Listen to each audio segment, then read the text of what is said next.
Taxi FM 93.1 FM. Lomé au Togo, abonne-toi à Radio Taxi FM TG sur YouTube. Like, commente et partage ton programme préféré diffusé sur la géniale des radios Taxi FM. Taxi FM sur YouTube, Radio Taxi FM TG. Les programmes de la géniale des radios de ta capitale en boucle. Taxi FM, votre radio d'opinion. Émission politique, sportive et culturelle, en direct. Retrouvez Saint-Irrigator aux commandes de son taxi relooké pour le meilleur du matin. Taxi Media Show, c'est votre rendez-vous d'actualité matinale tous les jours de lundi à vendredi de 7h à 8h30. Information, révélation, décryptage, tout ce qui fait la une est décortiqué par ceux qui font l'actualité. Taxi Media Show, le show unique radio en direct sur Taxi FM. Taxi Media Show, le 7h, Irrigator. Bon réveil à l'écoute de Taxi FM. À partir de 7h, Saint-Irrigator prend les commandes de Taxi FM avec son équipe. Il offre un show unique radio en direct sur Taxi FM jusqu'à 8h30. L'info de la 7e heure.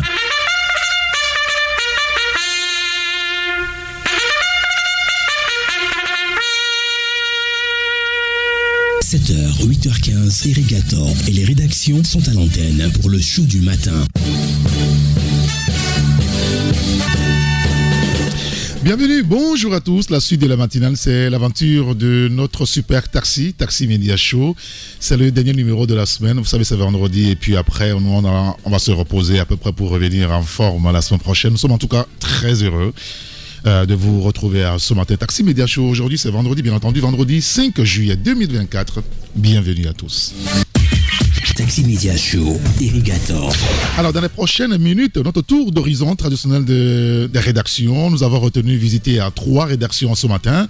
La rédaction de l'hebdomadaire, finalement, Économie et Développement, avec Joseph Gada, qui nous rejoindra d'une minute à l'autre. La rédaction du site togoburkinews.info et celle du journal Harakiri, dans le kiosque ce vendredi matin.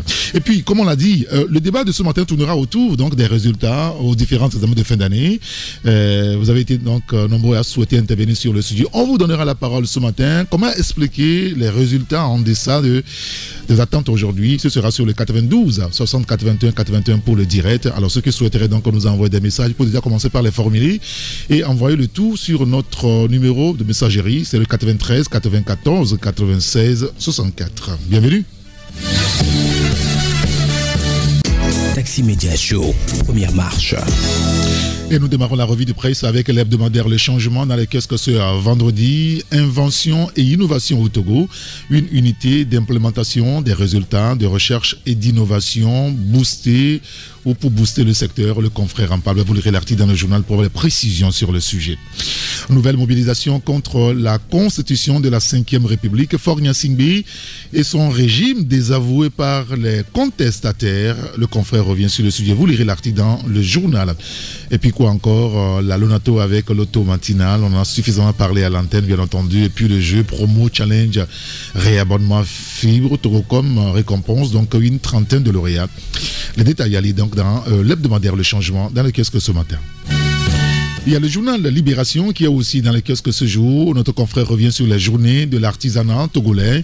Le président de l'UCRM salue les efforts du gouvernement et exprime son engagement à œuvrer inlassablement pour l'essor de ce secteur. Vous lirez l'article dans le journal pour les précisions. Autre sujet, c'est cette affaire, le poste de péage d'Atetou, désormais fonctionnel. Le confrère revient sur le sujet. Et puis sur la coopération avec les échanges fructueux entre la ministre Sandra Ablamba Johnson et des officiels du Sénat américain. Un autre sujet également sur la nouvelle session d'indemnisation des victimes non vulnérables. Le H-Crune était à Kara et dans les plateaux S. Le confrère revient sur le sujet. C'est à lire donc dans le journal Libération dans le kiosque ce vendredi matin.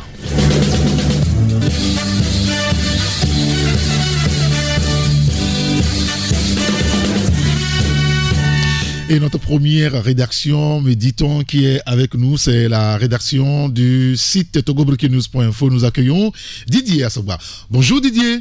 Bonjour Eric et bonjour aux auditrices et auditeurs de Taxi FM. Merci de nous rejoindre à l'antenne ce matin. On va d'abord commencer par l'actualité, à peu près on va le dire, hein. C'est triste, mais bon voilà, ça concerne, on en a parlé dans le journal de Nicolas tout à l'heure, docteur Gabriel Agbeyomi Messan Kodjo, et comme vous l'écrivez ce matin, une veillée politique déclenche, il faut le dire, les obsèques. Hein. Oui, la veillée politique a eu lieu donc le mercredi dernier, donc c'était au siège son parti politique, hein, le mouvement patriotique pour la démocratie et le développement, et donc une veillée politique qui a enregistré la participation d'un certain nombre d'acteurs politiques et de leaders de l'opposition togolaise également, qui ont donc tenu à rendre hommage à l'ancien président de l'Assemblée nationale, également ancien premier ministre du Togo, et on dirait également ancien président du MPDD désormais, fondateur donc du OBU qui est devenu MPDD. Et donc, oui, à la suite de cette veillée qui donc, comme nous l'avons titré, déclenchait donc les obsèques. Oui. Ministre a permis de se rendre compte que le cortège funèbre de l'ancien Premier ministre était arrivé au Togo en direction du Ghana. Donc la dépouille mortelle a été donc acheminée jusqu'au domicile du défunt, la maison mortuaire donc, et où il y a donc permis aux membres de famille et à d'autres personnes d'aller également rendre hommage à l'illustre disparu, en attendant que la veillée officielle ait lieu donc ce vendredi, en début de soirée à l'église, donc comme on dit au centre, à la paroisse universitaire Jean-Paul II. Donc est prévu donc cette veillée là où je devrais une veillée qui devrait enregistrer une grande mobilisation de plusieurs Togolais, de plusieurs acteurs politiques, peut-être également d'officiels. Et en attendant, il est dit, la famille l'a déjà plusieurs fois expliqué que pour moi aura lieu donc dans la stricte intimité familiale dans le village de Frère Agbeyomi à Tapli. Donc cette inhumation donc sera également précédée donc d'une messe d'enterrement qui aura toujours lieu donc à la paroisse universitaire Saint-Jean, donc que nous appelons généralement Agora Senghor Alomé.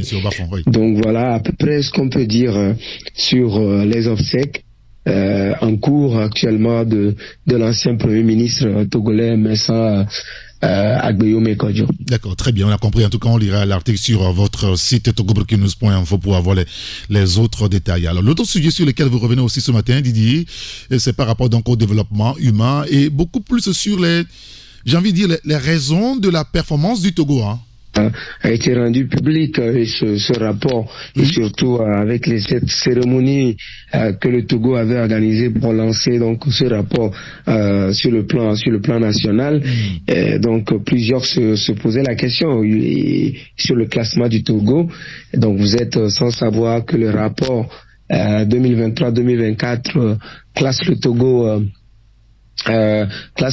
on va dire en première position dans l'espace UEMOA et quatrième dans l'espace CEDEAO en termes d'indices sur le développement humain, et ce qui donc avait suscité un certain nombre de questionnements légitimes, on va dire, dans l'opinion nationale et au-delà, à se demander d'ailleurs qu'est-ce que le Togo a vraiment fait pour être le premier pays en matière d'indice de développement dans l'espace UEMOA et quatrième dans l'espace CEDEAO, alors que d'autres pays connaissent plus de croissance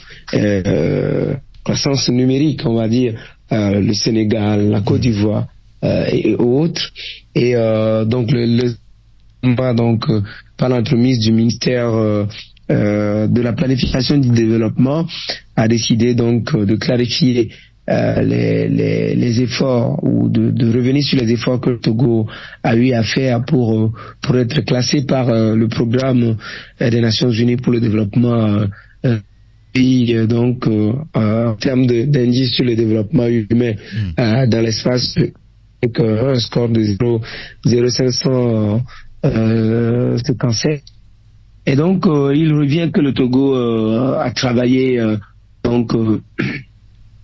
de l'éducation où le taux d'achèvement au primaire, le taux de transition primaire et le secondaire, et le taux de transition également entre le secondaire, premier degré et le deuxième degré ont été véritablement améliorés.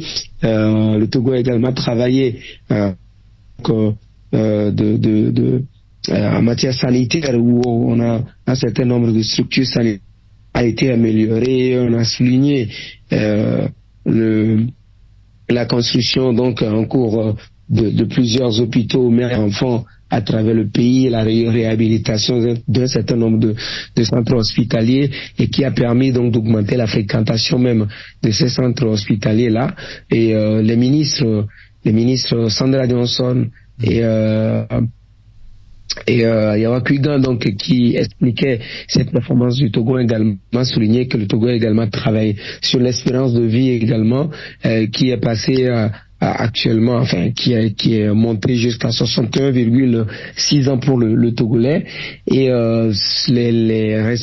les ministres appuyés par des experts de la présidence ont également expliqué que ce score a été possible parce que le Togo, dans sa feuille de route gouvernementale, a privilégié 3 axes qui ont ces axes qui se réfèrent tous aux axes du classement naturellement de l'indice de développement humain.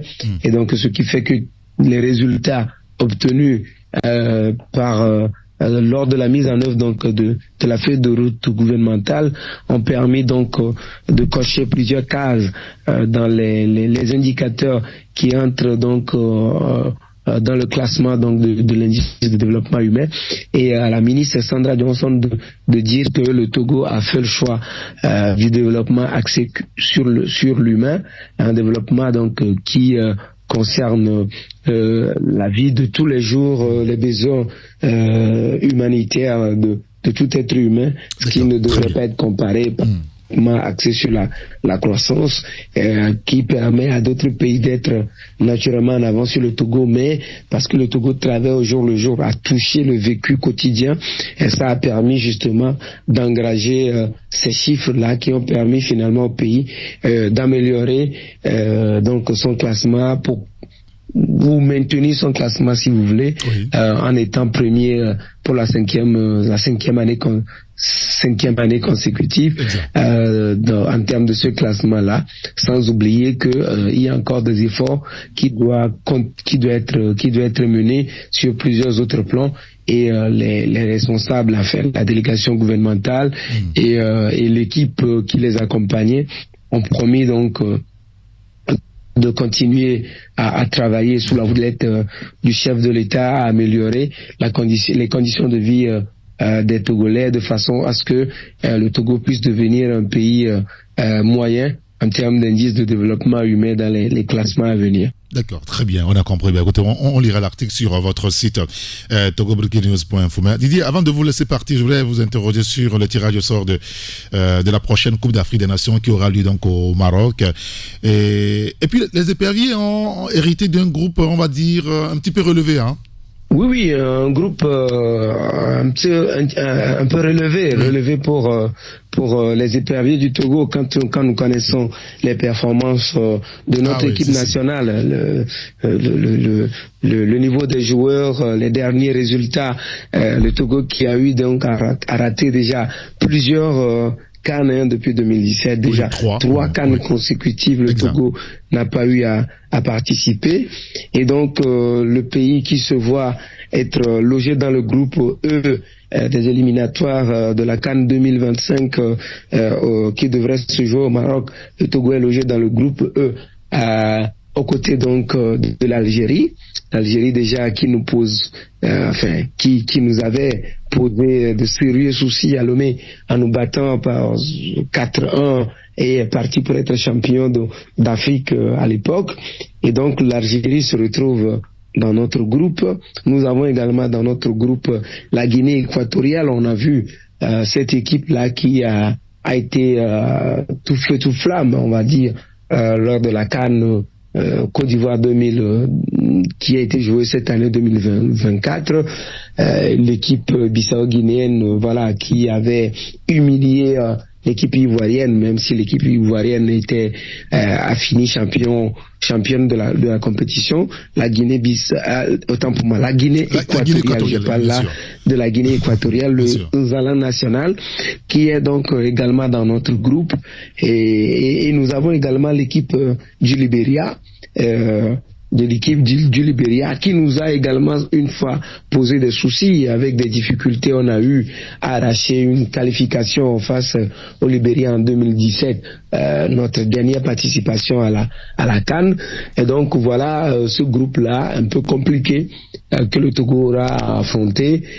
Donc les éperviers du Togo auront fort à faire pour arracher l'une des deux places qualificatives dans ce groupe-là, et ça va pas être petite affaire, surtout que depuis quelques semaines nous n'avons plus d'entraîneur, et là on ne sait pas jusqu'à combien faire. On ne sait pas si le processus de recrutement d'un nouvel entraîneur est lancé.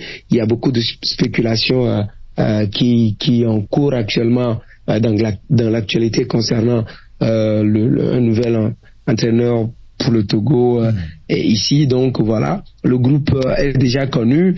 Les éliminatoires démarrent naturellement en septembre. Oui. On attend de voir quelles vont être les mesures que les autorités prendront pour permettre aux éperviers de faire une bonne figuration, une bonne entame de ces éliminatoires, pour ne pas avoir à sortir les calculettes ou voilà, à rester encore sur les carreaux pour la quatrième fois consécutive en matière de participation à la CAN. Donc voilà, le groupe est connu. Les forces et les faiblesses de chacune des équipes, on les connaît. Maintenant, à nous de maximiser sur notre chance en travaillant véritablement et en mettant en difficulté les adversaires dès le début des éliminatoires, et à ne plus compter sur la chance à tout bout de champ. Oui, bien sûr, parce que la chance est pour tout le monde. Hein. On a un Dieu qui est là pour tout le monde. En tout cas, on lira tout ça donc sur votre site googlekinous.info. Il y a un auditeur dans notre TikTok Live qui dit: cultivons de l'igname à Kégué, cela peut contribuer à atteindre l'autosuffisance alimentaire. Bon, c'est son commentaire par rapport à ce sujet-là. Mais Didier, merci pour votre disponibilité. Hein. Merci Eric, et on va dire bonne suite de l'émission. Merci beaucoup et bonne journée à vous. Hein. Oui, bon début de week-end à tous ceux qui nous suivent ce matin à bord du taxi. Et on va vous accompagner avec ce morceau de Henri Dikongé, c'est la vie. La vie. La vie, oh la vie. Allez-y.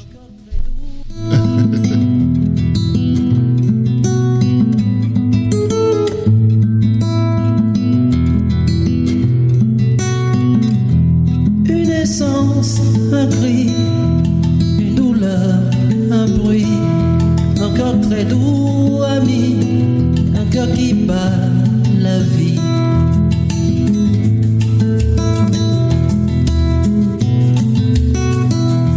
Je voudrais m'arrêter sur ce bonheur qui m'est donné. Cette force jaillit de sa fragilité, finit par de m'étonner. Balayer, balayer, balayer, laissez ma détresse où elle est. Tout paraît beau, tout paraît léger, comme si le monde avait changé. C'est la vie, la vie, la vie, oh la vie, elle est bien la divine vie, où des visages et nous souris. C'est la vie, la vie, la vie, oh la vie, elle est bien la divine amie, des visages et des souris.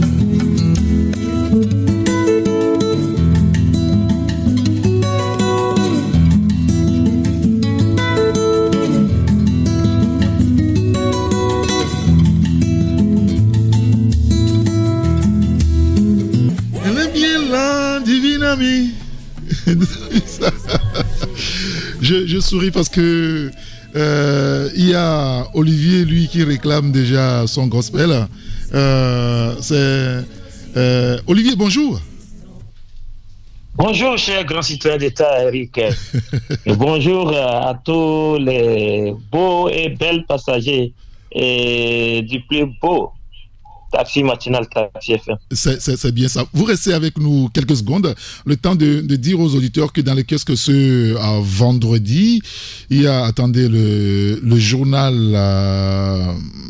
Togo Réveil, notre confrère qui revient sur beaucoup de sujets, notamment sur l'indice de développement humain, sa chiffre réalité qui explique pourquoi le Togo est le premier au sein de l'UEMOA. Eh bien, on lira l'article donc dans le journal. Autre sujet également lié dans Togo Réveil, c'est les 20 ans de l'Université de Kara. La FSS et la SOMUCA poursuivent donc la campagne foraine de consultation gratuite des populations. Il y a d'autres sujets également. On en a parlé depuis le début de la semaine, notamment le décès de notre confrère Alassane Yantarou, les condoléances du CONAP, entre autres. Tout ça, c'est dans le journal Togo Réveil, dans les kiosques ce matin. Et on vous retrouve, Olivier. Alors, ce matin, vous aussi, vous revenez sur ce rapport-là, ce rapport sur l'indice de développement 2024, Olivier. Oui, cher grand citoyen d'État, c'est un grand événement d'abord, parce que ce rapport est très important à plus d'un titre. Et hier jeudi, il a plu au gouvernement, donc représenté par la secrétaire générale de la présidence et ministre Madame Sandra Mblabla, et la ministre de la communication et des médias, d'entretenir les journalistes sur l'IDH, l'indice de développement durable. Et c'est les chiffres clés qui sont compris dans cet indice. Il faut rappeler que l'IDH est une évaluation indépendante du PNUD qui fournit des informations cruciales pour mesurer l'efficacité des politiques publiques. Quelle est l'efficacité de ces politiques-là? Nous entendons beaucoup de politiques, beaucoup de projets, de programmes qui sont mis en œuvre au Togo. Mais est-ce que nous arrivons à mesurer leur impact sur la vie au quotidien des populations? Donc, voilà, le PNUD a fait ce travail et nous avons appris que le Togo occupe la première place dans l'UEMOA et la quatrième place dans l'espace CEDEAO. Le gouvernement et ses représentants ont entretenu d'abord les journalistes sur les facteurs de performance, donc qui ont amené le Togo à faire ce score. Et nous apprenons que l'équipe du ministère a expliqué que l'IDH évalue le développement d'un pays en se basant sur 3 domaines. Il y a le domaine de la santé, le domaine de l'éducation et le niveau de vie. L'espérance de vie à la naissance au Togo, apprenons-nous, est de 61,6% et 6 ans plus tôt par an. La durée moyenne de scolarisation est de 5,6 ans et le revenu brut par habitant est de 2214 PPA par dollar.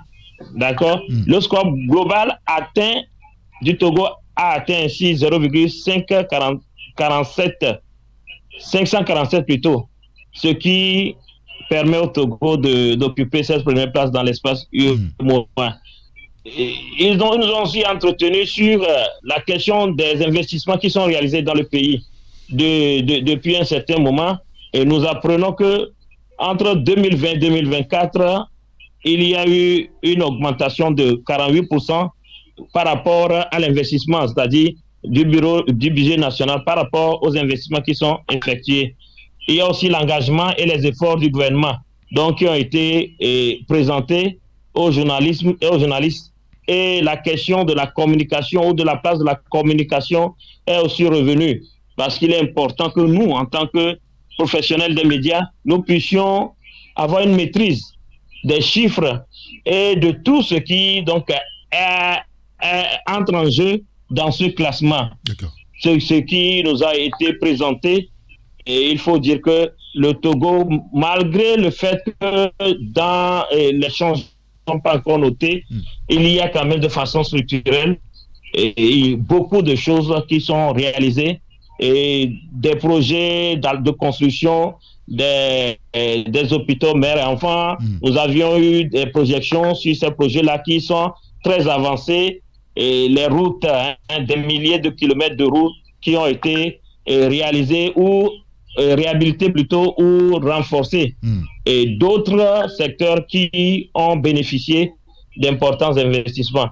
Et ce qui fait que en Afrique ou dans la sous-région aujourd'hui, le Togo attire beaucoup d'investisseurs parce qu'il y a beaucoup de travail, où il y a un grand travail qui est fait. Oui, bien sûr. Bien sûr. En tout cas, on lirait l'article dans votre journal Harakiri dans les kiosques ce matin. Vous citez aussi Kossi Yaboka, le maire de Golfe 5 ce jour. Notre conscience doit nous interpeller davantage. Qu'est-ce qu'il a envie de dire? Et Kossi Yaboka, c'est le maire de Golfe, de la commune Golfe, comme vous l'avez dit, a indiqué il y a quelques jours que sa commune a enregistré des recettes estimées à 1,270,104,804 francs CFA et des dépenses qui s'élèvent à 941 millions 198 151 francs CFA. Donc, voilà ce que nous apprenons depuis mercredi de la part de la commune du Golfe 5 qui était en session extraordinaire, en sa première session extraordinaire du conseil municipal. Donc, durant cette session extraordinaire, les élus locaux ont examiné et adopté le compte administratif ainsi que le compte de gestion de la commune pour l'exercice 2023. Selon, je reviens sur les chiffres toujours, les résultats montrent que la commune a réalisé un excédent budgétaire de 328 906 653 francs CFA, ce qui réjouit les premiers responsables. Le maire reconnaît dans sa commune les défis de développement, les défis au niveau de l'assainissement et d'autres défis, puisque vous ne savez pas savoir qu'il y a quelques jours, il y a une question d'assainissement et de ramassage des objets qui s'est posée. Et cette crise-là n'est pas totalement réglée. Après cette information, nous faisons un commentaire en tant que journaliste. Et nous disons, chers grands citoyens de Terre, vous savez que la majorité des communes au Togo, surtout dans notre capitale, sont en proie à des difficultés. Ça, c'est Chanel. Nous avons les routes dans nos communes qui sont dans un état très mauvais. Les infrastructures d'assainissement font défaut. Et les feux de signalisation, nous l'avons dit la dernière fois dans votre émission, fonctionnent comme des comment dire là, en tout cas, fonctionne de façon intermittente, c'est ce que je veux dire. Mais, alors, comment peut-on expliquer que les communes qui ont des défis très importants relevés arrivent à faire des excédents budgétaires? C'est ça. C'est grand citoyen de Terre. Oui, c'est ça, c'est la question. C'est quand même curieux. Très curieux. Notre pays a beaucoup de défis à relever au plan national. Et c'est au niveau de ces communes que le développement doit prendre son élan. Alors, si nos maires, nos communes, nous communiquent à chaque instant, il n'y avait tout était fait et que nous étions à l'abri, nous étions devenus un pays développé et que les populations sont à l'aise, ça pose problème. Je vous donne une anecdote. Allez-y. Et ce n'est pas pour trahir un secret, mais la commune de Golfe 5, la plupart du temps pour les prestations des journalistes de la presse, je vais dire, puisque la presse, il faut le rappeler, que c'est un service donc, qui est à la recherche de bénéfices, comme tout autre service. Nous payons des impôts, et voilà, donc nous payons l'État, les taxes, et tout ce qu'il faut. Nous avons créé des entreprises. Alors, pour cette commune, quand vous allez faire les prestations, c'est de façon gratuite. Ah oui, depuis un certain nombre d'années. Vous comprenez? Donc nous sommes ahuris et surpris que cette commune qui nous demande l'aumône, qui nous demande de faire l'effort, qui nous demande de les accompagner, fait un excédent budgétaire de 328 millions. C'est énorme. Hein? Alors, comment pouvons-nous comprendre cet état de fait? Donc, ça veut dire qu'il y a un problème. C'est bien, nous sommes contents que voilà, il y a de l'argent qui reste. Si vraiment l'excédent budgétaire veut dire de l'argent qui reste, peut-être on doit mieux nous expliquer ce que cela veut dire.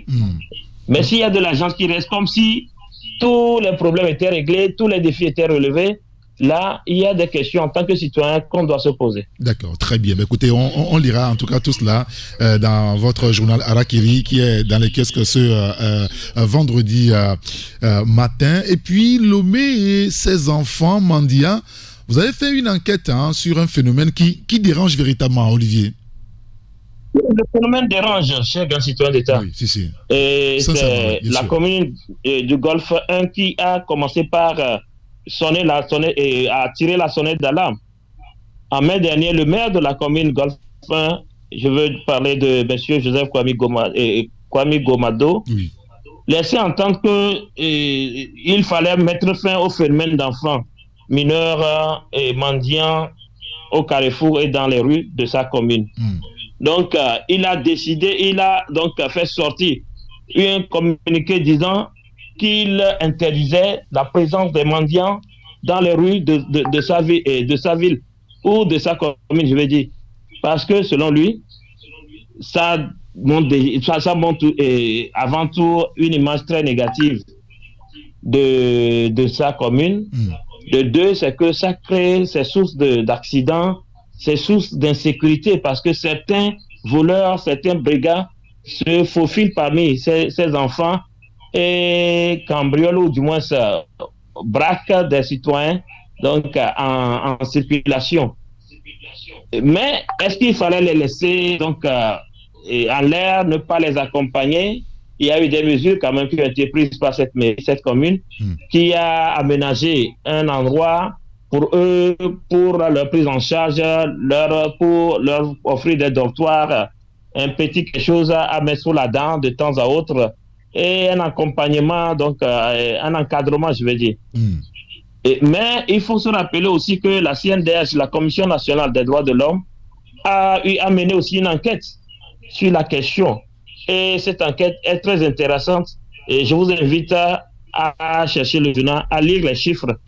Seulement, on nous dit qu'il y a des femmes mariées qui sont au foyer mais qui ont préféré la mendicité, donc qui sortent les matinées comme pour aller travailler et qui se retrouvent devant les mosquées et dans la rue ou au carrefour pour mendier, avec la bénédiction de leur mari, avec la bénédiction de leur famille. Certains ont fait de ce phénomène une profession, carrément.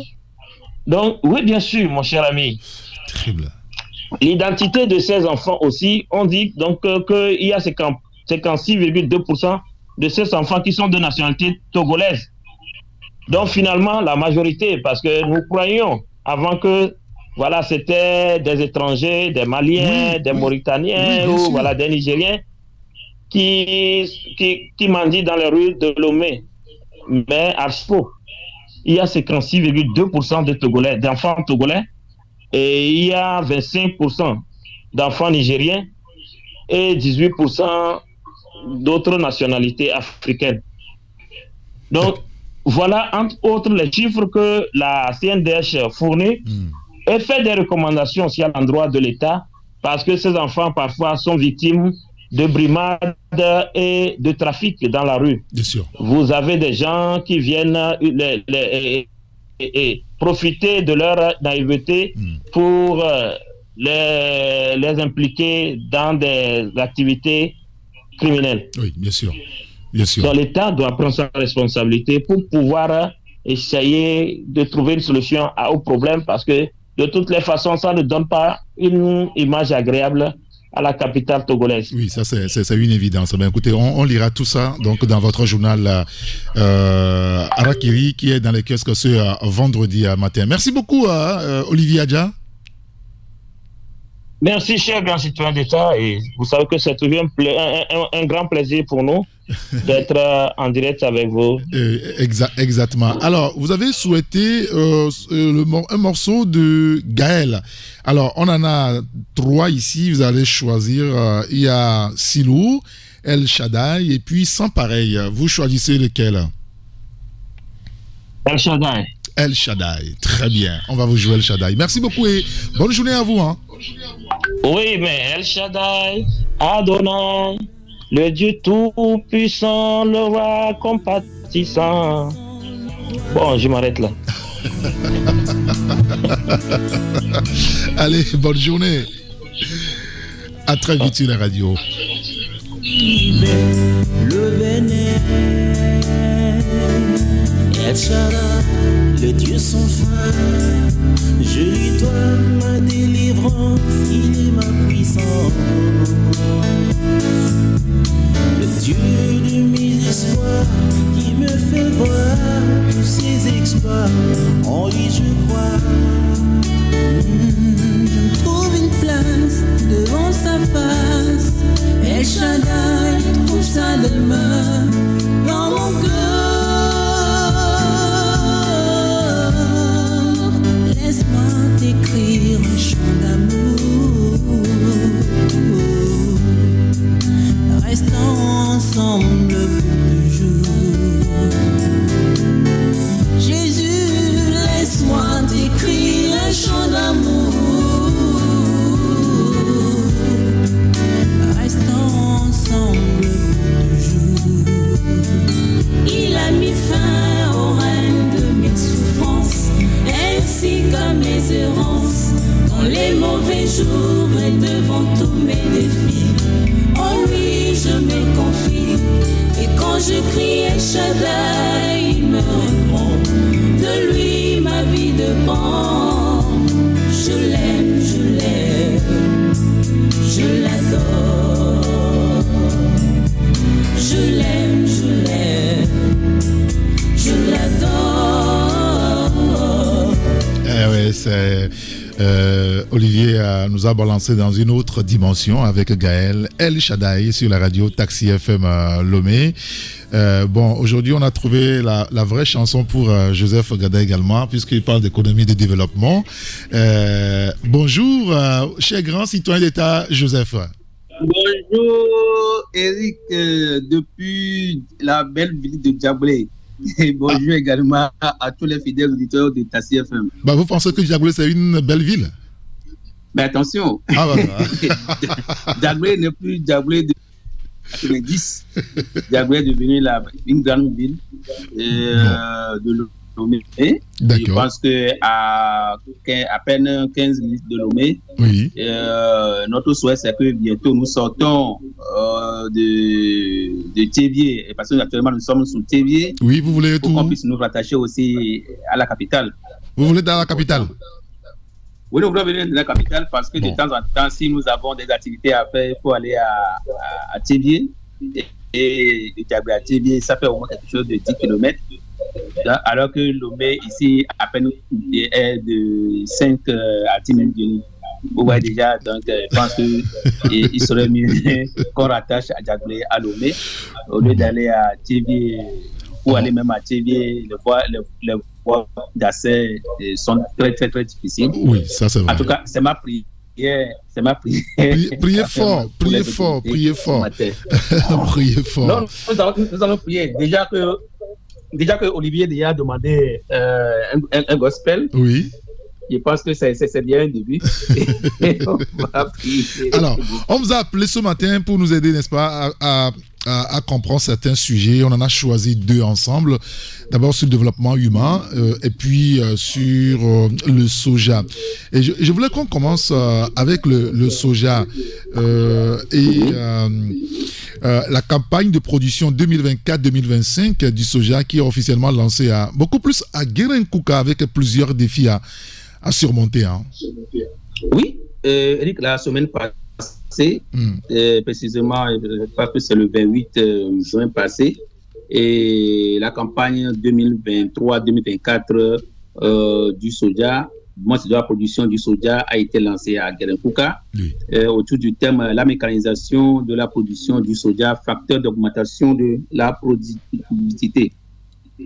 Vous savez qu'entre-temps, à la une du journal Économie de développement, on est revenu sur les difficultés que les acteurs connaissent depuis un certain moment, c'est-à-dire que les difficultés liées par exemple au manque de financement, les banques qui ne voulaient plus financer le secteur, entre les acteurs même, il y a un problème de malhonnêteté, le problème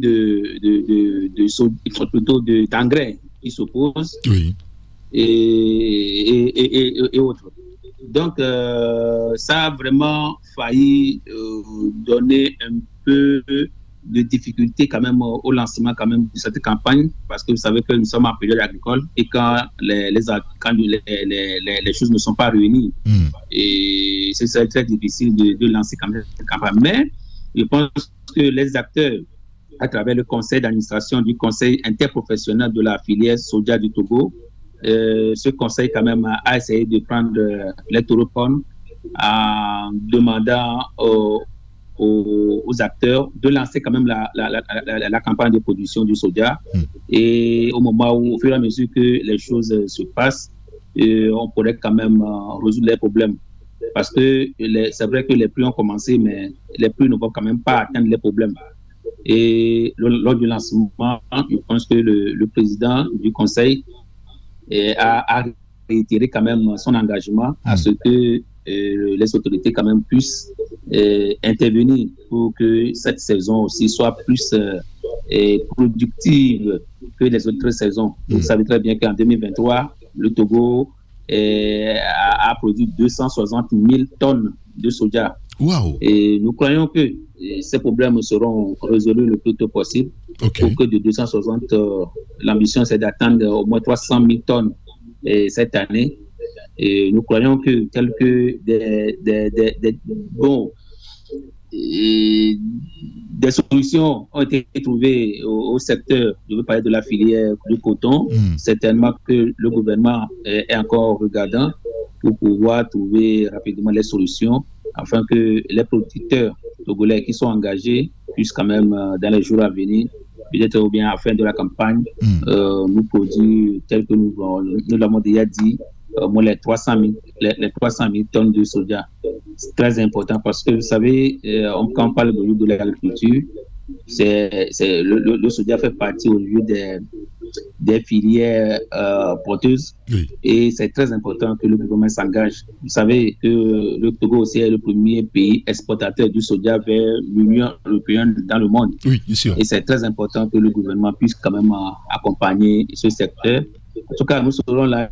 À chaque fois, nous allons revenir si les difficultés ont été résolues et l'action du gouvernement aussi pour accompagner cette nouvelle campagne de 2023-2024. Et il y a un auditeur sur notre live TikTok qui dit mais pourquoi la priorité à soja alors qu'il ne fait pas partie des aliments de base? Bon, c'est des questions légitimes que beaucoup se posent. Non, mais c'est comme si vous avez demandé le cas du coton. Le coton ne fait pas partie des aliments de base, c'est le maïs. Mais c'est un produit de rente aussi, parce que non seulement nous allons consommer, mais il faut aussi exporter. Quand on exporte, c'est des devises qui rentrent au pays. Exactement. Et les producteurs en bénéficient. Donc, c'est important. Aujourd'hui, par exemple, quand on prend le soja, quand on prend même la chaîne, on parle de la chaîne de valeur, il y a la production, il y a la commercialisation, il y a la transformation. Aujourd'hui, par exemple, avec le soja, nous avons l'huile de soja aujourd'hui disponible. Donc ça fait partie, ça rentre aussi dans la consommation. Donc c'est ça aussi. D'accord. Nous avons par exemple les toutereaux ou bien des soja qui alimentent quand même l'élevage. Donc, je pense que, en tout cas, c'est interdépendant. Donc, on ne peut pas dire que ça ne fait pas partie des aliments de base. Mais d'une manière ou d'une autre, je pense qu'on en a besoin. Donc, voilà. Bien sûr, bien sûr. En tout cas, on lira l'article sur la campagne de production 2024-2025 du soja dans votre journal Économie et Développement dans lequel ce vendredi. L'autre sujet sur lequel vous revenez dans votre journal, on en a parlé légèrement tout à l'heure avec Olivier Adia, c'est par rapport aux indices de développement humain 2023-2024. Le Togo, premier pays de l'espace UEMOA pour son choix de développement centré sur l'homme. Je pense que Didier et Olivier sont revenus à long et à large sur ce dossier. Je ne veux pas aussi trop revenir encore sur tout ce qu'ils ont déjà dit. Mais je pense que ce qu'il faut partager avec les auditeurs, c'est cette rencontre qui a eu lieu hier avec Madame Sandra Johnson et en présence de Madame Kugan et la ministre de la Communication avec les médias. De tout ce que les confrères ont déjà dit, je suis parfaitement aligné sur ce qu'ils ont dit. Et ce que je vais encore ajouter, c'est les questions que les journalistes ont posées hier aux représentantes du gouvernement. Et ces questions se résument en trois, personnellement.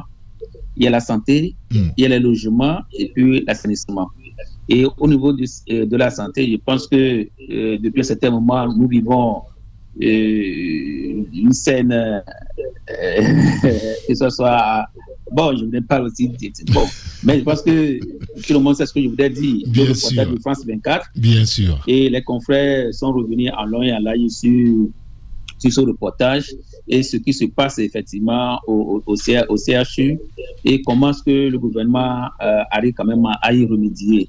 Et par rapport à l'indice de développement humain que le gouvernement, les résultats que le gouvernement a publiés. Et je pense que ce qui m'a beaucoup plu, c'est avec la sincérité avec laquelle la ministre Sandra a répondu aux questions des journalistes. Et cela suppose le Togolais lambda qui pourrait l'écouter saura effectivement que les ministres savent ce que les populations vivent au jour le jour. Parce que ce qu'elle a dit des choses hier, on se demanderait, mais des gens, on pose la question de savoir, est-ce que effectivement les membres du gouvernement sont auprès des populations? Est-ce que ces membres-là savent comment les gens vivent? Mais quand moi je l'ai écouté hier, je pense qu'effectivement, elle a su révéler tout ce qui se passe dans la nation. Alors, comprendre la santé, vous savez, c'est le problème que nous avons eu, c'est le problème d'accouchement, le problème des infrastructures, et le problème d'urgence, parce que, vous savez, les accidents qui sont amenés au niveau du CHU pour les services d'urgence, c'est des problèmes là-bas. Oui, bien sûr. Parce qu'elle revient à long et à large sur tous ces projets aujourd'hui que le gouvernement voudrait mettre en jeu pour pouvoir améliorer ces conditions. Et elle a parlé surtout aujourd'hui de l'accessibilité géographique aux soins de santé.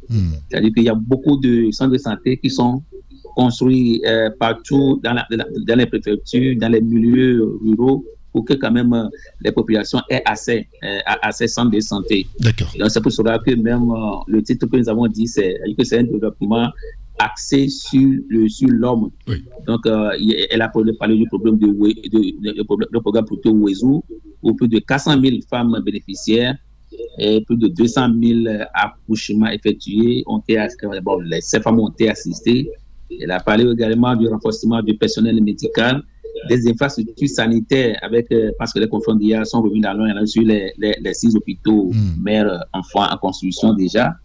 Donc je pense que ce sont des choses que le gouvernement même devait améliorer en communiquant en long et en large là-dessus. Donc ce qui est encore l'autre thème qui a encore suscité beaucoup de questionnements au niveau des confrères, c'est les logements sociaux. Vous savez que c'est la croix et la bannière. C'est vrai qu'il y a eu des projets de création des logements sociaux, mais on a l'impression que c'est juste une partie de la population qui en profite, alors que la population même vulnérable n'en profite pas. Donc, effectivement, la ministre revient là-dessus. C'est une question de mentalité. Il faut travailler les Togolais parce que pour les Togolais, ce que les Togolais travaillent, c'est d'avoir juste un petit terrain et construire. Mais avec les difficultés aujourd'hui, est-ce que c'est encore possible? Donc, maintenant, il faut penser au HLM, Et aujourd'hui, par exemple, nous avons ces expériences que des concitoyens de la diaspora, aujourd'hui, par exemple, essaient de créer des appartements partout en ville où les gens aujourd'hui occupent. Donc, que rapidement, il faut essayer de travailler avec les Togolais pour que cela puisse quand même, l'idée puisse revenir pour savoir, pour dire aux Togolais que vous n'avez pas besoin obligatoirement d'acheter un terrain et investir des millions avant d'intégrer votre maison. Donc, c'est une communication qu'il faut travailler et changer la mentalité, la manière de vivre des Togolais. Et l'autre questionnement aussi, c'est l'assainissement. Les confrères sont venus sur beaucoup de questions qui sont posées par rapport à l'inondation. Comment se fait-il qu'il y a eu des bassins et qu'après il y a l'inondation? Donc, Mme Sandra aussi n'a pas avalé ces mots pour dire, et c'est vrai que beaucoup de travaux ont été engagés, mais il faut maintenant intensifier le contrôle surtout des infrastructures, des travaux qui sont effectués. Donc, je pense que tout ça là, et elle appelle même les médias à accompagner le gouvernement lorsqu'on sent que des entreprises abandonnent les travaux ou bien les travaux sont mal effectués. Donc on va devenir des agents de renseignement finalement pour le gouvernement. S'il le faut. Ben, Joe, merci. Donc, de les alerter rapidement le plus tôt possible pour que le gouvernement puisse sanctionner quand même. Donc, je pense que c'est des messages qui ne sont pas tombés dans des oreilles sourdes. Nous allons continuer par le faire parce qu'il y a dans les débats, nous avons beaucoup de fois dénoncé ces entreprises indélicates. Oui, mais ça dit que le problème, c'est que quand on dénonce, on révèle les choses. Après, on court après nous. On ne dit rien. Oui, mais après, on court après nous. Après, c'est nous qu'on poursuit. Non, je pense que nous tous, hier, nous avons arrêté ce que madame a dit. Et demain, lorsqu'on va courir, derrière nous, on va faire sortir juste l'enregistrement. Parce que c'est elle-même qui a demandé que les journalistes les accompagnent à dénoncer. En dénonçant, en révélant des choses. Ben, Joe. Donc, voilà, je pense que je ne vais pas aussi tergiverser là-dessus. Merci beaucoup. Moi, je demande tout simplement. C'est vrai qu'ils sont revenus sur la communication parce que beaucoup se demandent si le Togo est premier à l'espace du mois, qu'est-ce qui a été fait. Donc, je pense qu'il revient maintenant à Mme Sandra Johnson de mettre beaucoup de moyens au niveau de la communication. Pour que ce soit au niveau de la presse, au niveau de la radio, au niveau de la télévision, au niveau de des médias en ligne, oui. On puisse quand même communiquer largement sur les activités du gouvernement. Voilà. D'accord, donc, très bien. Je pense que tous ceux qui auront la chance de lire quand même le journal, nous, on est encore allé plus loin et on a développé beaucoup de choses. Je pense que dans les jours à venir, on attend encore plus de résultats. D'accord, très bien. Écoutez, tout ça, c'est à lire dans votre journal Économie Développement dans lequel ce vendredi. Merci beaucoup, Joe. Voilà. Oui, merci beaucoup. Mais comme j'ai l'habitude, je l'ai déjà fait le mardi passé, je viens toujours rendre hommage à Petit Pierre. Quand je parle de Petit Pierre, c'est l'auteur du morceau Indépendance, Tcha-Tcha. Voilà, alors, qui nous a quittés. Vous aurez préféré cela le dimanche dernier. Oui. Donc, malheureusement, je l'avais dit que le gouvernement congolais n'a pas eu la chance de lui rendre hommage. Et c'est vraiment dommage parce que cette chanson est devenue l'hymne des espoirs des pays indépendants africains. Donc, pourquoi on n'a pas rendu hommage à cet homme? Je pense qu'il nous revient au gouvernement de penser à rendre hommage vivant à nos artistes, pour que en tout cas ça donne encore plus de fierté lorsque les artistes se sentent vraiment considérés. D'accord, oui, c'est bien. Donc, c'est ça. Je l'ai dit, il n'a pas passé dans le débat, mais j'interpelle encore, ou bien on exhorte encore, j'invite encore le gouvernement à faire aussi, à avoir des initiatives pour ces artistes togolais aussi, qui vivent et qui par le passé ont fait vivre le cœur des Togolais. Maintenant, donc, écoutez ça. Une pensée vraiment pour Petit Pierre Yantoula, et auteur du morceau mythique Indépendance. Vous écoutez en fond sonore. Ah oui, voilà. J'aime. Indépendance. Allez, bonne journée. Vraiment. À très bientôt. Bonne journée. Et bien, je suis dans toutes les personnes de Taxi FM. Merci beaucoup. À bientôt. Bon week-end. À bientôt. Bon week-end.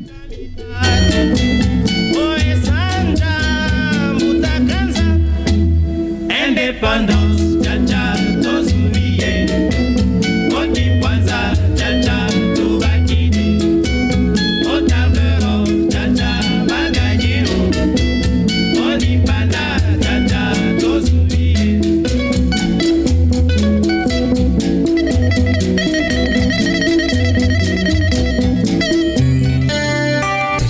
Show, 7h-8h, Irrigator. Tout de suite, la pub.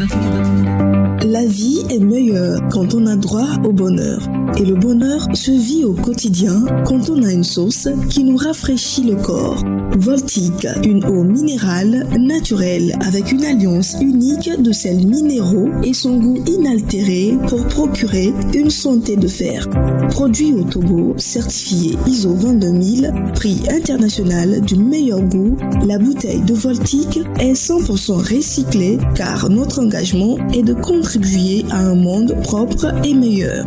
L'eau minérale naturelle Voltique apporte tous ses bienfaits à toute la famille. Avant, pendant et après le sport, buvez Voltique.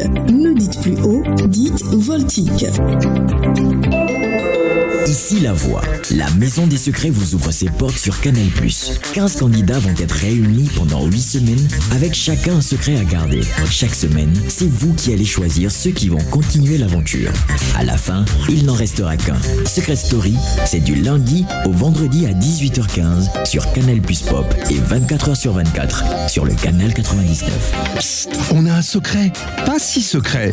En ce moment, le décodeur HD est à 3000 francs à partir de la formule Access. Et si vous avez déjà un décodeur, réabonnez-vous à votre formule et profitez de 30 jours. Oui, 30 jours offerts à tout Canal+. C'est tout pour le moment. Voir conditions en boutique Canal+. Retour des tubes dans un instant sur Taxi FM. Taxi FM.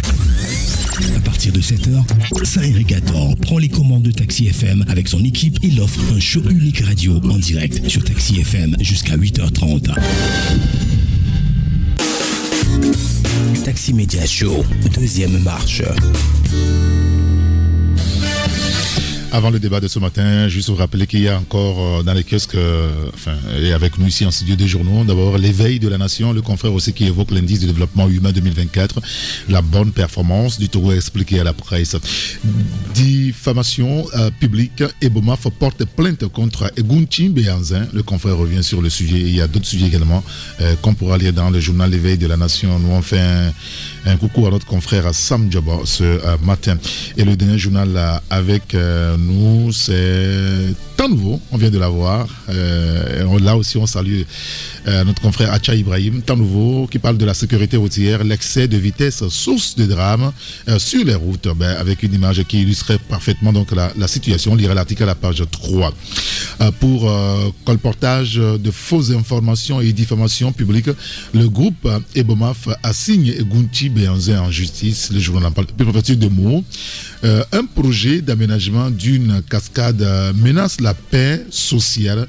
Le journal en parle. Puis entre nous, c'est une rubrique du journal Temps Nouveau. L'école togolaise à nouveau dans le pétrin. C'est une interrogation du journal.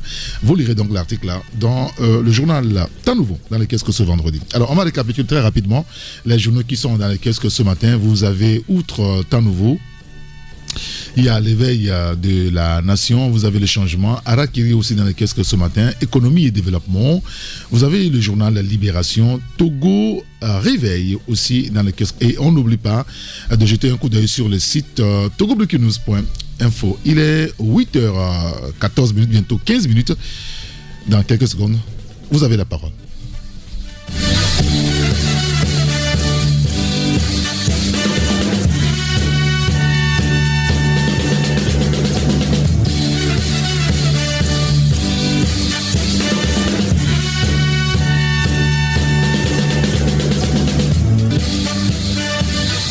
Et voilà, notre débat ce matin, on l'a dit, va tourner donc autour donc des résultats des différents examens de fin d'année. Vous avez été nombreux donc à souhaiter prendre la parole pour donner votre avis donc sur ce sujet-là. Alors la question ce matin, elle est simple. À quoi peut être dû, à votre avis, donc à ces résultats en deçà des attentes? On va le dire clairement ainsi. Alors l'antenne est à vous, le standard est ouvert. Vous nous appelez sur le 92 60 81 81 pour nous donner votre point de vue donc sur ces résultats-là en deçà des attentes, ou vous nous envoyez juste un petit message sur le 93 94 96 64. On va prendre le premier auditeur au bout de fil. Allô? Oui, allô? Oui, bonjour. Oui, bonjour. Bonjour, comment allez-vous, cher ami? Je vais bien. C'est monsieur? Olivier. Olivier, nous vous écoutons. Oui, Olivier. Oui, nous vous écoutons, Olivier.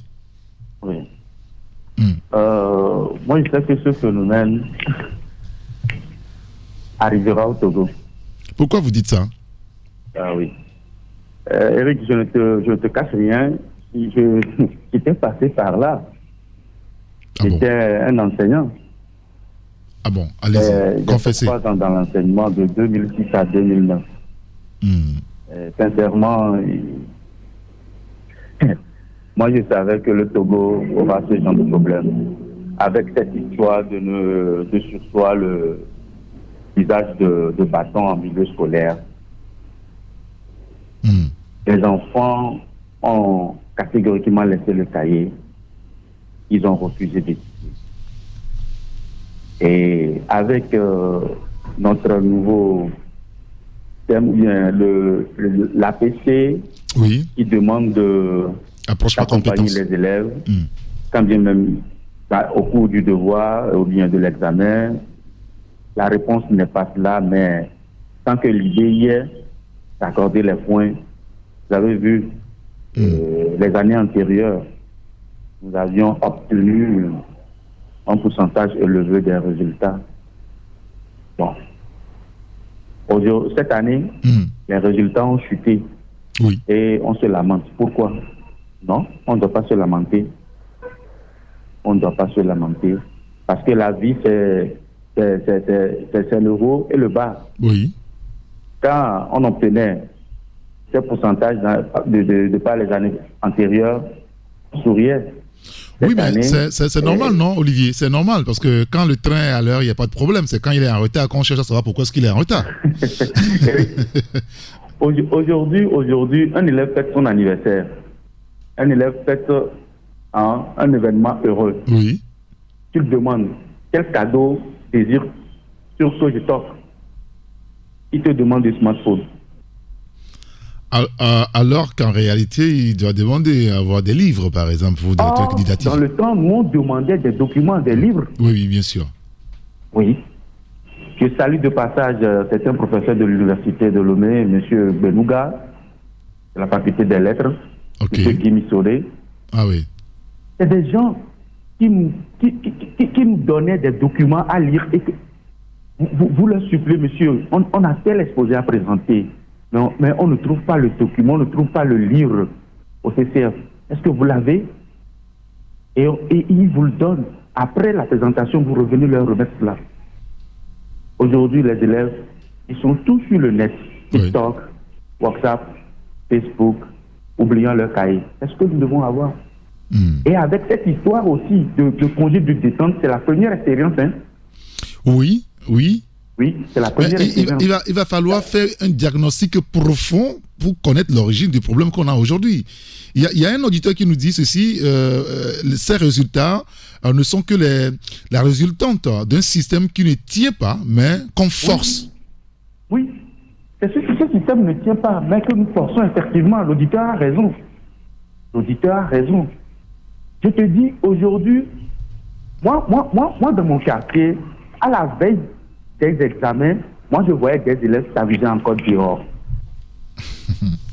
Et je me suis posé la question de savoir, est-ce que ces enfants-là savent qu'il y a l'examen demain? Bon, je ne sais plus quoi dire, parce que depuis la dernière fois, moi, j'essaie aussi d'analyser le résultat. Oui. Les résultats, je me dis, mais est-ce que c'est les parents qui ont baissé les bras, ou bien c'est les enseignants? Oui, ça Parce qu'aujourd'hui, tu es enseignant aussi, tu tapes un enfant, tu le punis, il n'a pas fait l'exercice de maison, tu essaies de le recadrer.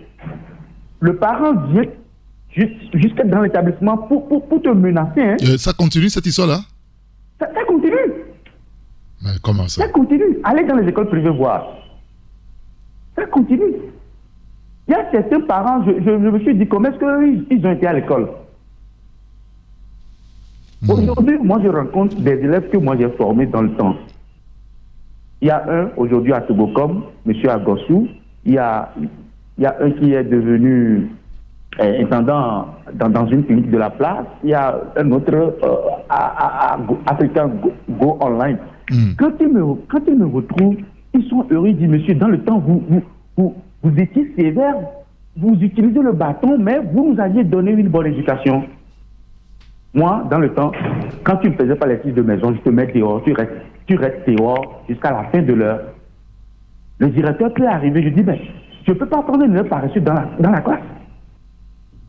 Mais aujourd'hui, tu mets l'enfant dehors, le parent vient, il te demande, c'est toi qui fais son écolage. Est-ce que c'est toi qui fais de scolarité? Il te dit des bêtises devant son enfant. Finalement, les enseignants ne savent plus quoi faire. D'accord. Et parce que les enfants sont comme ça, on les accompagne comme ça. Après le coup, des enfants qui s'embrassent dans la rue, les profs qui voient qu'ils disent rien, et qui passent aussi. Parce que tu veux mettre la bouche dedans, l'enfant t'amène loin. Je me suis comment quitter ce milieu. Ah oui.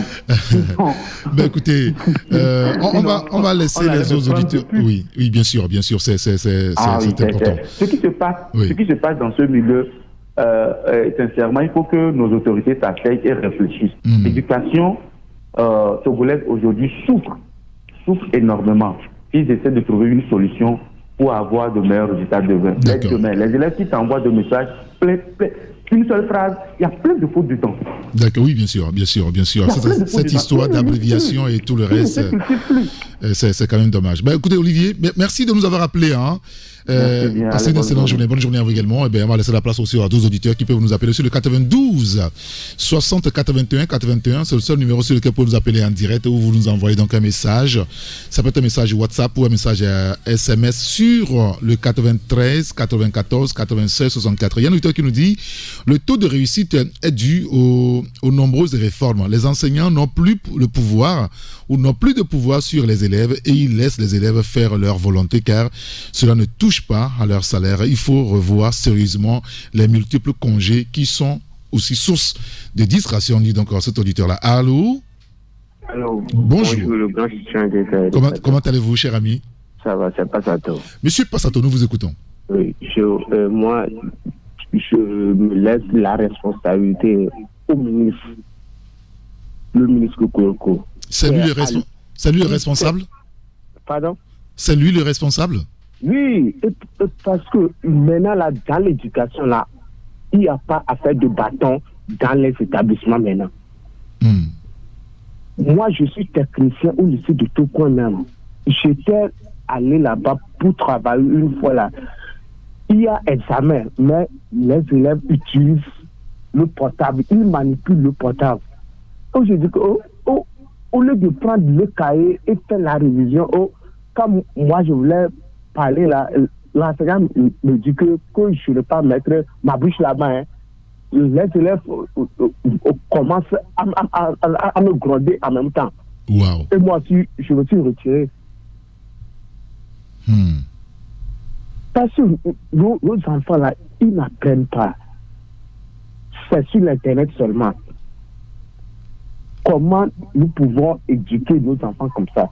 Moi, si je vois un enfant aller à l'école avec portable là, moi, je l'explique, mon enfant, ce que tu es en train de faire là, c'est pas une bonne éducation. Il faut laisser ton portable à la maison et s'occupe de ton cahier. C'est l'avenir qui compte. Monsieur Passato a encore une fois coupé hier, c'était pareil. Bon, je pense que c'est pas grave. On a eu l'essentiel quand même. Il y a un auditeur qui nous dit l'éducation, le bilan est catastrophique. Les enseignants sont dépouillés de leur autorité devant les élèves. Licenciement abusif et injuste, conduisant donc à la déliquescence inquiétante chez les élèves. Niveau médiocre. Si tu ne tapes pas tes enfants à la maison, quand il le faut, ils te taperont. Et ça a déjà commencé. Si l'autorité de l'enseignant est bafouée, des conséquences graves s'en suivent. Les parents sont bien embêtés par leurs propres enfants. Les autorités ne sont plus respectées. Allons-y seulement. 17 auditeurs. Allô? Oui, allô, bonjour. Bonjour, cher ami. Comment allez-vous? Allô? Concernant les résultats du BPC. Oui. Quel est votre prénom? Ça se situe à de nouveau. Allô? Oui, allô? Oui, quel est votre prénom déjà? Pardon? Comment est-ce qu'on vous appelle, s'il vous plaît?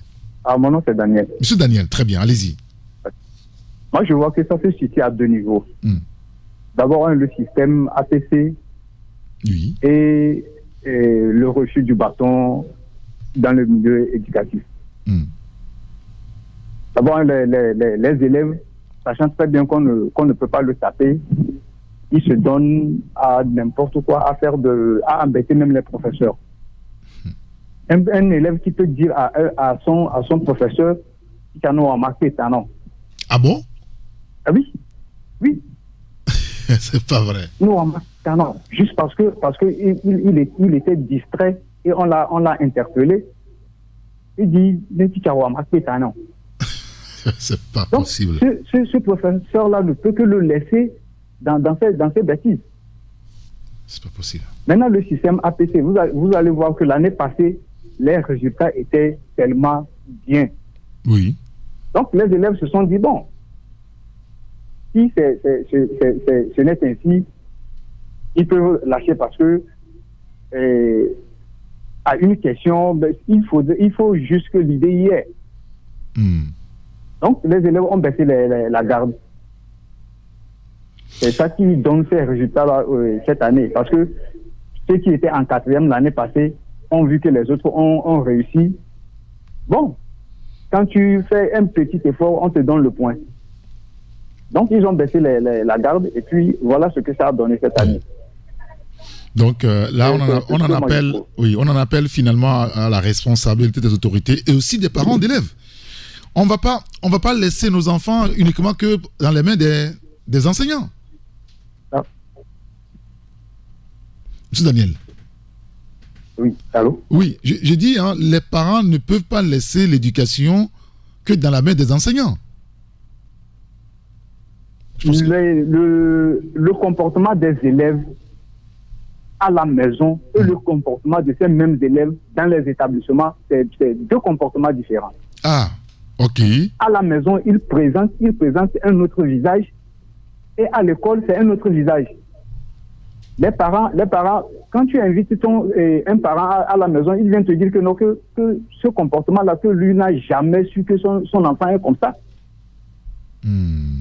Peut-être que c'est un enfant très têtu à l'école, mais à la maison, il est docile. Quand vous interpellez le parent viendra vous dire que mais lui, son enfant à la maison n'est pas comme ça.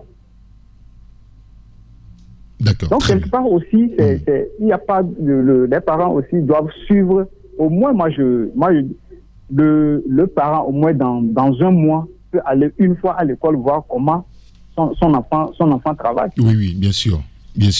Ça peut aussi aider les professeurs à les cadrer aussi. Exactement. Très bien. Monsieur Daniel, merci de nous avoir appelés.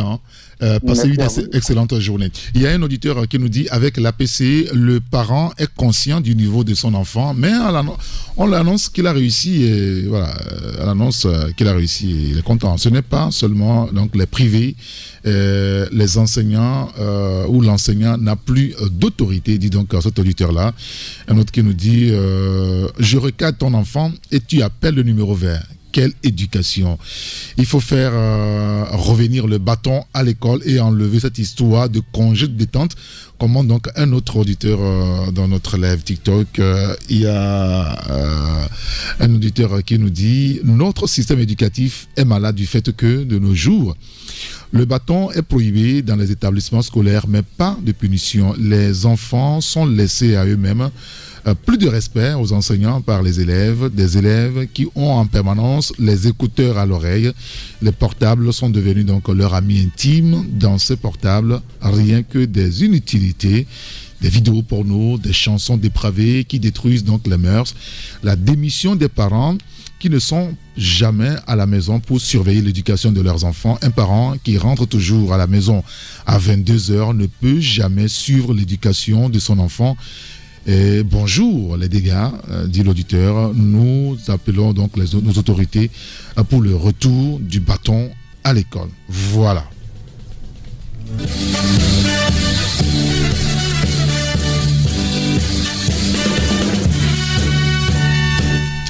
Et comme dit un autre auditeur, le bâton doit revenir à tout prix. Très bien, on a compris, je pense que les autorités aussi ont compris, mais aussi il faut que les parents prennent leurs responsabilités. C'est vrai que nos enfants, nos petits frères et tout le reste, nos petites sœurs, passent la majeure partie de leur temps à l'école, mais nous devons tous veiller à ce que tout se passe bien Et normalement. Merci à vous tous qui nous avez donc suivis sur la radio Génial Taxi FM Lemay. Nous remercions les confrères qui étaient au téléphone avec nous ce matin.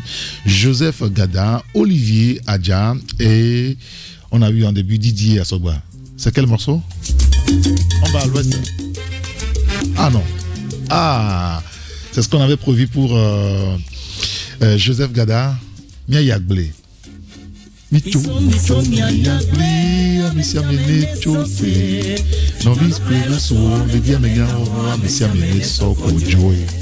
c'est ça, non?